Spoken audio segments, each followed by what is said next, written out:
È corsa alle farmacie per farsi rilasciare il Green Pass. Sono soprattutto anziani che non hanno dimestichezza con i servizi online e chi non ha ricevuto il messaggio dal Ministero, anche 40 richieste al giorno.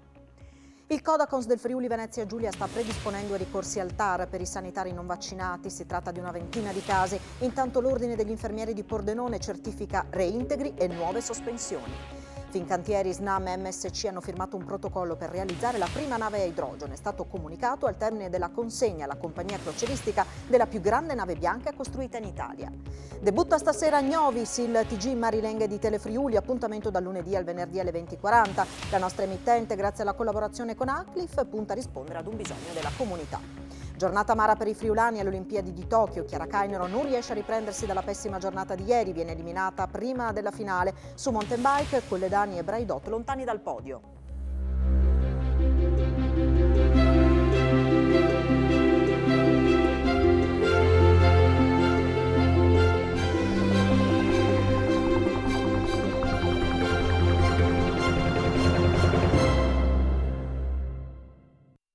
A tutti voi buonasera, bentrovati a questa edizione del telegiornale di Telefriuli. Dunque anche in Friuli Venezia Giulia è corsa alle farmacie per farsi rilasciare il Green Pass che presto diventerà obbligatorio. E allora chi si presenta al bancone? Sono soprattutto persone anziane che non hanno grande dimestichezza con i servizi che vengono offerti online, ma poi ci sono anche coloro che non hanno ricevuto il messaggio, l'SMS dal Ministero della Salute. In alcuni casi le farmacie ricevono anche tra le 40 e le 50 richieste al giorno. In Friuli Venezia Giulia in questi giorni una vera e propria corsa alla farmacia per farsi rilasciare il Green Pass. Quotidianamente vengono rilasciati oltre 50 certificati che attestano l'avvenuta vaccinazione contro il Covid-19. Sono numerose le persone che hanno oggettive difficoltà dovute alla situazione, spiega il presidente dell'Ordine dei Farmacisti di Udine, Gabriele Beltrame, tra le quali il mancato ricevimento di conferma delle vaccinazioni e problemi a scaricare il certificato online. Garantiamo questo servizio a titolo completamente gratuito come tante altre prestazioni, continua Beltrame, a testimonianza della volontà e della capacità delle farmacie di rispondere a un'esigenza dei cittadini. È ovvio che si tratta di un impegno non indifferente, per il quale ci siamo attrezzati organizzando dei percorsi agevolati, commenta il presidente dell'Ordine. Lo continuiamo a fare per rispondere a un'esigenza primaria, ma non sono completamente d'accordo sul fatto che per noi sia solo un onere. Ritengo che sarebbe utile trovare un accordo, conclude Beltrame, per vedere riconosciuto economicamente il lavoro che stiamo svolgendo, magari con una remunerazione minima. Per ottenere il Green Pass in farmacia ci vogliono solo pochi minuti, c'è anche chi si organizza portando con sé le tessere sanitarie di tutta la famiglia.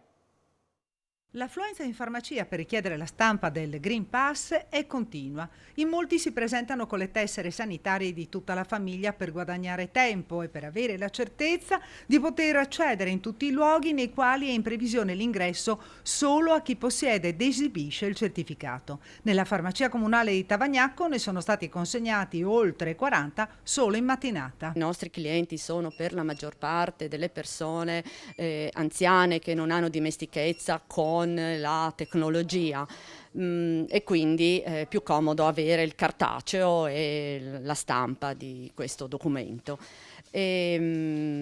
Molti non hanno ricevuto il messaggio e quindi il codice da poter mettere sull'app Immuni, l'app Io, eccetera, e quindi la richiedono a noi perché abbiamo a disposizione un lettore in cui introduciamo la tessera. Qua c'è già la lettura della tessera con il codice fiscale. Adesso confermo e mi rilascia il cartaceo che è in stampa. C'è il QR code che può essere letto a un aeroporto se i ristoratori si forniscono di un lettore di QR code, lo leggono e su questo c'è scritto che abbiamo fatto le quali vaccinazioni 2 su 2 e quando scade. E con l'avvicinarsi dell'obbligo del Green Pass, ad esempio, per consumare al chiuso in un ristorante, aumentano in regione le prenotazioni per sottoporsi al vaccino tra gli under 30. A mezzogiorno le richieste erano 2.985, di cui 1.214 da parte di persone con meno di 30 anni. Prosegue così il trend registrato in quest'ultima settimana, che vede una forte richiesta da parte dei più giovani nel sottoporsi al ciclo di immunizzazione. A darne comunicazione il vice governatore del Friuli Venezia Giulia, Riccardo Riccardi, nella prima fase della giornata ha spiegato 785 richieste riguardano i giovani tra i 12 e i 19 anni, 456 ragazzi tra i 20 e i 29 anni. I ricorsi contro le sospensioni dei sanitari non vaccinati sono pronti. A occuparsi di una ventina di casi in regione è un pool di avvocati coordinati dal Codacons del Friuli Venezia Giulia, che si appellerà al TAR per provvedimenti in contrasto alle norme del lavoro e agli ordinamenti comunitari. La parola passa agli avvocati. Il Codacons del Friuli Venezia Giulia, attraverso un pool di legali, sta predisponendo i ricorsi al TAR di medici e infermieri non vaccinati per il Covid, che sono stati sospesi dall'azienda sanitaria Friuli Occidentale dall'ordine professionale. Si sono rivolti circa una ventina di persone fino adesso e io spero che questa porti la consapevolezza a tutti quanti, quelli che sono stati sospesi, diciamo, a rivolgersi alle istituzioni per poter ottenere la sospensione della sospensione e poter affrontare con più serenità il loro futuro. Lunedì della prossima settimana possono partire i primi ricorsi. Gli avvocati contestano i provvedimenti dal punto di vista delle norme sul lavoro e degli ordinamenti europei. Diciamo che non si è mai visto nella storia della Repubblica una situazione simile in cui potenzialmente migliaia, molte migliaia di lavoratori, medici, infermieri si trovano a casa senza stipendio, sospesi dal servizio, e il fatto che una larga parte della stessa classe medica rifiuti il vaccino la dice lunga sulla credibilità di questi sieri sperimentali, perché altrimenti ci sarebbe un'adesione pacifica e massiccia senza necessità di ricorrere a ricatti occupazionali. Se vi è una clausola di non punibilità per delitti anche gravi come l'omicidio colposo a tutela di chi procede alle vaccinazioni, forse è lecito dubitare di quella asserita sicurezza che è così tanto sbandierata per quanto riguarda i vaccini. I sanitari nel giro di un anno sono passati da eroi a cavie, per legge, costretti. Sembra davvero eccessivo e sembra in conflitto con i principi fondamentali della Costituzione, ma anche degli ordinamenti comunitario ed europeo. 5 nuove sospensioni ma anche 8 reintegri. Questo l'esito del Consiglio direttivo dell'Ordine degli Infermieri di Pordenone, che si è svolto oggi pomeriggio per decidere sugli iscritti non vaccinati. I riammessi all'albo sono operatori già immunizzati in Veneto. Altre sospensioni in arrivo per gli infermieri pordenonesi non vaccinati, ma allo stesso tempo anche reintegri per chi era in regola con la profilassi. Il Consiglio direttivo dell'Ordine delle Professioni Infermieristiche di Pordenone, presieduto da Luciano Clarizia, oggi ha aggiornato i numeri della scorsa settimana. Rispetto ai 73 infermieri sospesi, ne sono stati riammessi all'albo 8. Questi, spiega Clarizia, hanno presentato la documentazione che certifica l'avvenuta vaccinazione in Veneto, per cui sono stati riammessi e potranno lavorare, sottolinea. Dall'altra parte, però, sono state decretate altre 5 sospensioni di persone individuate dal Dipartimento di Prevenzione di ASFO e segnalate all'ordine. Per queste, mette in luce il Presidente, scatta la sospensione temporanea dall'albo almeno fino a fine anno. A questo punto i nuovi numeri vedono 70 infermieri sospesi, molti dei quali pensionati, ma la contabilità rimane variabile, visto che l'azienda sanitaria va avanti nelle verifiche e gli interessati in regola continuano a produrre la documentazione necessaria a dimostrare di essersi sottoposti al vaccino.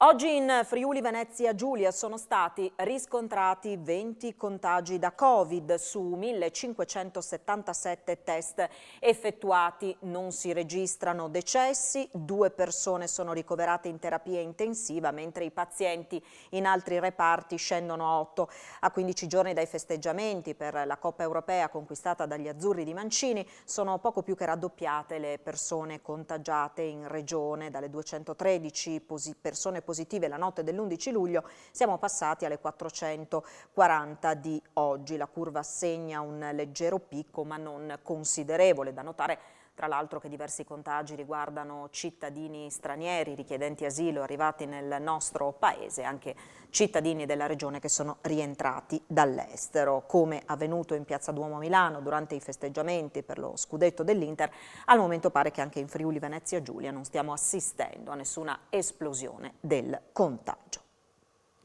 Sindacati ancora divisi sulla riforma sanitaria. CISL e UIL hanno siglato un accordo con la Regione sulle risorse aggiuntive che serviranno a pagare gli straordinari del personale sanitario impiegato nell'emergenza Covid, mentre la CGIL, che non ha preso parte a questa operazione, domani scenderà in piazza a Trieste per chiedere retribuzioni adeguate.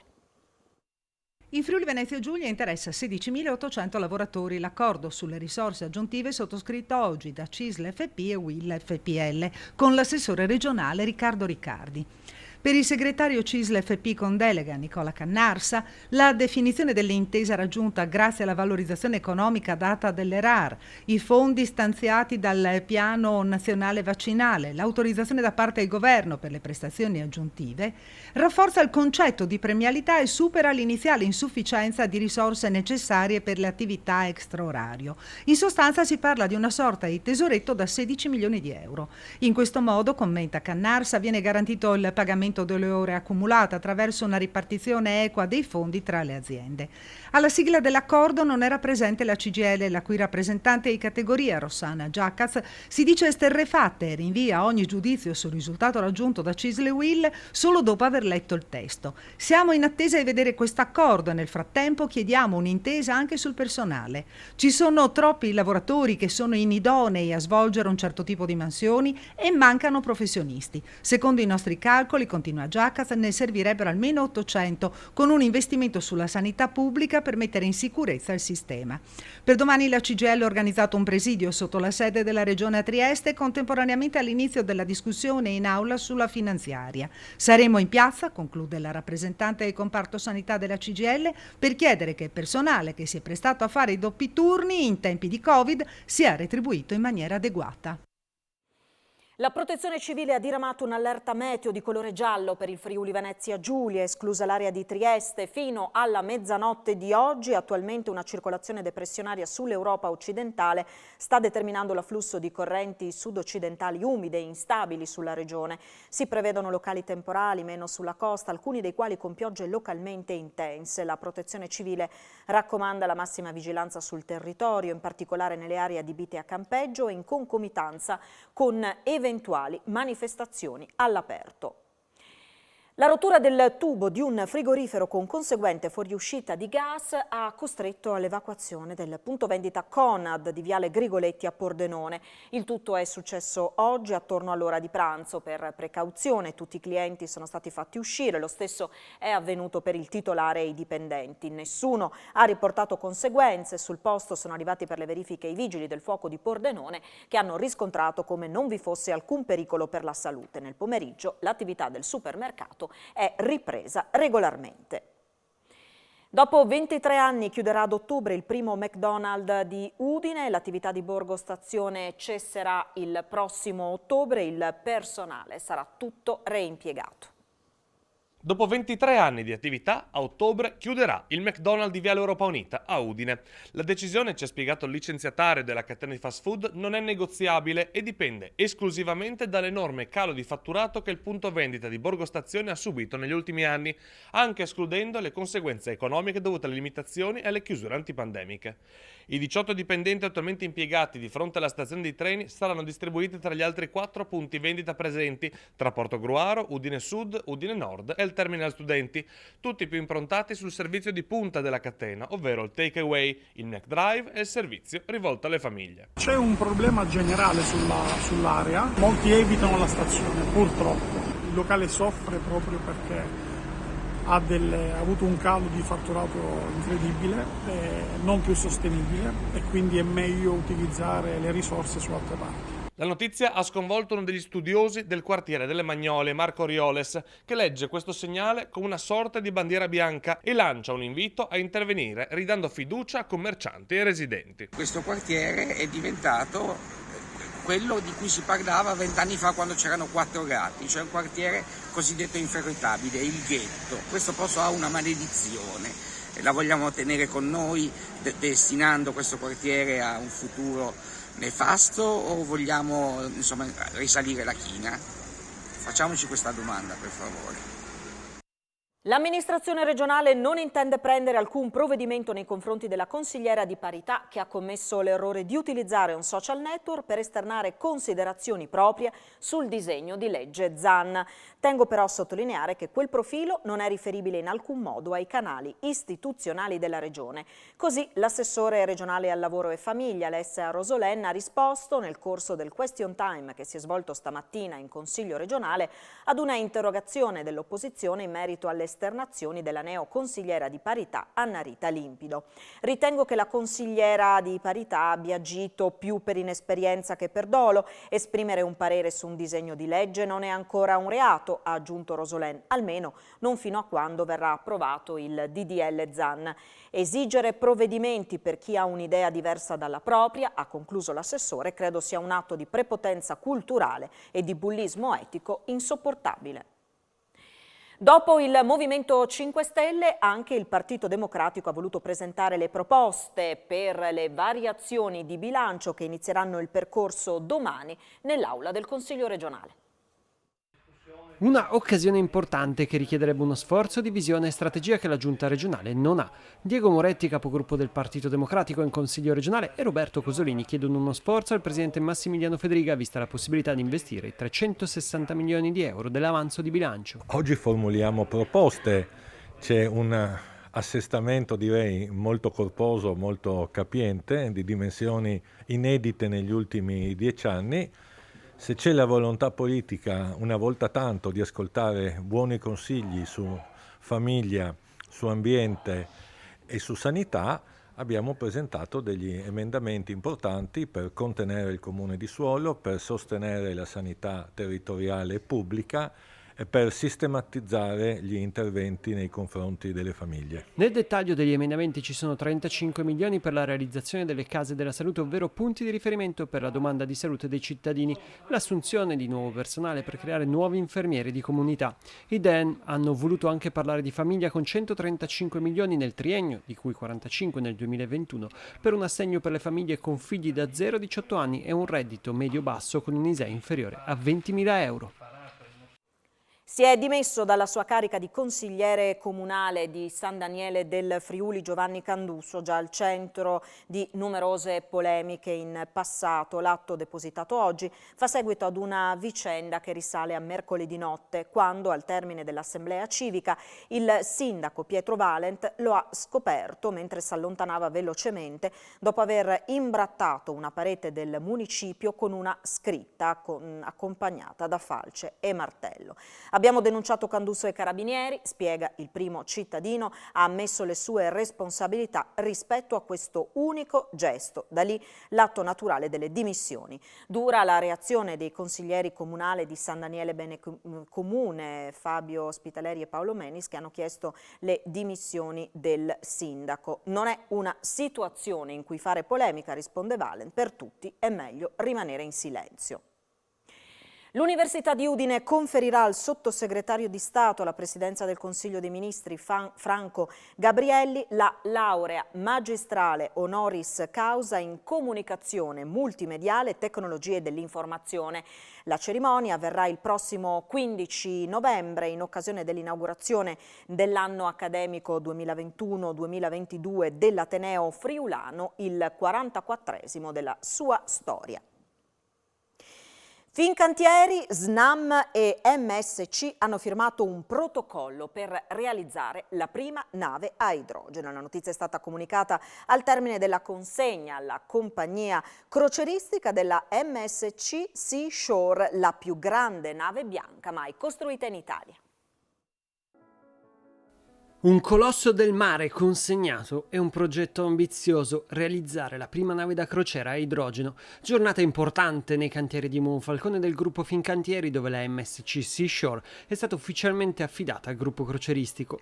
Quella che oggi è la più grande nave bianca mai costruita in Italia prenderà il largo con destinazione Mediterraneo per poi, Covid permettendo, fare rotta dall'autunno verso i Caraibi. Alla presenza del ministro delle infrastrutture e della mobilità sostenibile Enrico Giovannini, MSC Fincantieri e SNAM hanno anche sottoscritto un Memorandum of Understanding per valutare congiuntamente la progettazione e la realizzazione della prima nave da crociera al mondo alimentata a idrogeno. Siamo diventati anche sul militare i primi costruttori al mondo.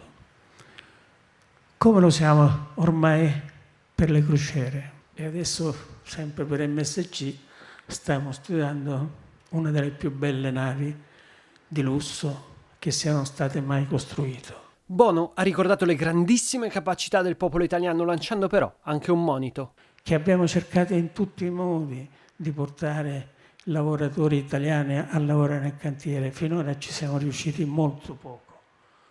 Allora va fatta una mobilitazione di massa.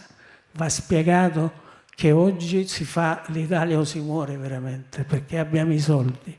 E se i soldi li spendiamo male, non li spendiamo tutti, finiscono magari a essere spesi, ma con ricadute negli altri paesi, e questo non ce lo possiamo permettere. Sviluppo condiviso di politiche comunitarie e creazione di spazi economici transfrontalieri. E questo è il contenuto dell'accordo firmato oggi a Klagenfurt tra Regione Friuli Venezia Giulia e l'End della Carizia. Un accordo che arriva dopo molti anni di vicissitudini per la sottoscrizione e per la definizione specialmente di questo che ha una genesi storica importantissima, ma sancisce all'interno di un rapporto di collaborazione e di amicizia tra i nostri territori assolutamente consolidato un ulteriore punto che potrà e dovrà essere ulteriormente sviluppato attraverso quelle azioni reciproche di sviluppo delle parti anche economiche all'interno di quei soggetti che poi possono farne da veicolo, ad esempio quello del GECT e dell'Euregio. Quindi noi ci impegniamo da un lato a dare uno spazio codificato per le vicinie austriache, dall'altro riceviamo in cambio un forte supporto da parte dell'End carinziano a queste politiche della regione Euregio, dove abbiamo la necessità assoluta di partner così forti ma anche così vicini a noi. L'informazione su Telefriuli non va in vacanza, anzi rilancia a partire da questa sera. Ogni giorno dal lunedì al venerdì alle 20:40 trasmetteremo Gnovis, il TG in lingua friulana. Così l'emittente, grazie alla collaborazione con Aclif, punta a rispondere ad un bisogno da tempo espresso dalla comunità di riferimento. Debutta su Telefriuli lunedì 26 luglio Gnovis, l'appuntamento con l'informazione in marilenghe. Il telegiornale in lingua friulana sarà trasmesso quotidianamente dal lunedì al venerdì alle 20:40.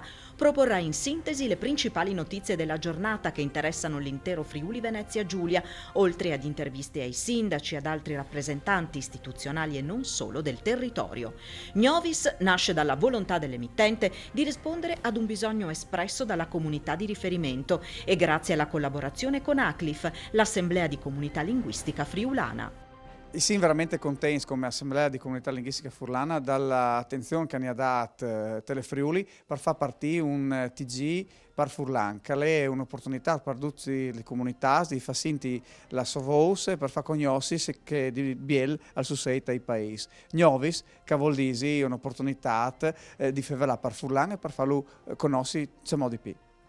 È un momento eccezionale il fatto che Telefriuli per la prima volta fa un telegiornale in Furlan. È un telegiornale che tiene alto il valore delle nostre lingue, è importante sapere ciò che succede di pardì, è importante che i nostri int ascolti le nostre lingue. Quindi una grande soddisfazione. I giovani al centro dell'attenzione dell'ente Friuli nel mondo. Ieri a Usoppo si è svolta la convention annuale che ampio spazio ha dedicato alla cultura. Poi è stato lanciato l'appuntamento al prossimo anno a Spilimbergo il 29 e 30 luglio per i 100 anni della scuola dei mosaicisti. Pur continuando a mantenere viva la mission delle origini, che è quella di salvaguardare i valori identitari del popolo friulano, è sempre più rivolta alle giovani generazioni l'attenzione dell'ente Friuli nel mondo, che non a caso ha intitolato Guardians Paldoman, custodi per il futuro, la convention annuale ospitata ieri dal Teatro della Corte di Osoppo. L'incontro è ripartito da dove ci si era lasciati l'anno scorso, con la pandemia che ancora una volta ha condizionato l'evento. Per dire la verità ci eravamo illusi, difatti abbiamo riproposto anche quest'anno la convention annuale degli immigrati friulani nel mondo di nuovo qua a Osoppo, perché la comunità veramente ospitale, difatti abbiamo appena inaugurato una piazzetta all'emigrante e quindi una comunità che tanto ha dato all'immigrazione, e quindi noi come ente Friuli nel mondo volevamo proprio ridare e rifare la festa che questa comunità meritava. Guardians Paldoman, questo è il titolo della convention di oggi, perché guardiani per il futuro, quindi noi come ente Friuli nel mondo il nostro obiettivo è quello di salvaguardare i valori identitari, e questa è la nostra mission, ma per chi? Per cosa? Per i nostri giovani, quindi ci sarà questa apertura del teatro, quindi come simbolo appunto dell'apertura della cultura rivolta verso il pubblico, e presentando delle memorie filmiche rivisitate dell'immigrazione, rivisitate con le nuove tecnologie, e poi un bellissimo concerto finale dei giovani del Conservatorio Statale di Musica diretto dalla professoressa Flavia Brunetto, che è anche vicepresidente dell'ente Friuli nel mondo. Il prossimo anno ci troveremo a Spilimbergo per i 100 anni della scuola mosaicisti di Spilimbergo, e sicuramente lì faremo quella festa che tutti i friulani meritano. Una volta si emigrava per necessità, adesso si emigra per opportunità. Ma come sempre è forte il legame di questi nostri corregionali con la madrepatria, con i suoi valori umani, con i valori della capacità del fare, con la speranza di poter in qualche modo portare questo Friuli in giro per il mondo. Ma io credo che il valore di sei furlans, dal passato, dal presente e dal domani, e la custodie che appunto voi avete ricordato come esempi significativi di queste serate, avete di passare attraverso l'utilizzo da nostre lingue. O non itabai in furlan oppure per dare in duce chi viene. Prima di chiudere un aggiornamento di cronaca, non ce l'ha fatta ed è morto Matteo Tancredi, il ragazzo di 25 anni di Cervignano del Friuli che il 24 luglio scorso era rimasto vittima di un gravissimo incidente stradale con la moto accaduto lungo la strada che da Grado porta ad Aquileia. Nel lutto e nel dolore la scelta di generosità della famiglia che ha deciso per la donazione degli organi. Appuntamento tra pochissimo con Sport FVG, si parlerà in particolare della giornata amara dei friulani alle Olimpiadi di Tokyo con Chiara Cainero che viene eliminata prima della finale per quanto riguarda la mountain bike con le Dani e Braidot lontani dal podio. Questo ed altro tra pochissimo a Sport FVG e poi vi ricordo come sempre l'appuntamento con le previsioni meteo a cura di Antonino Renda. Grazie per averci seguito, buon proseguimento di serata, arrivederci.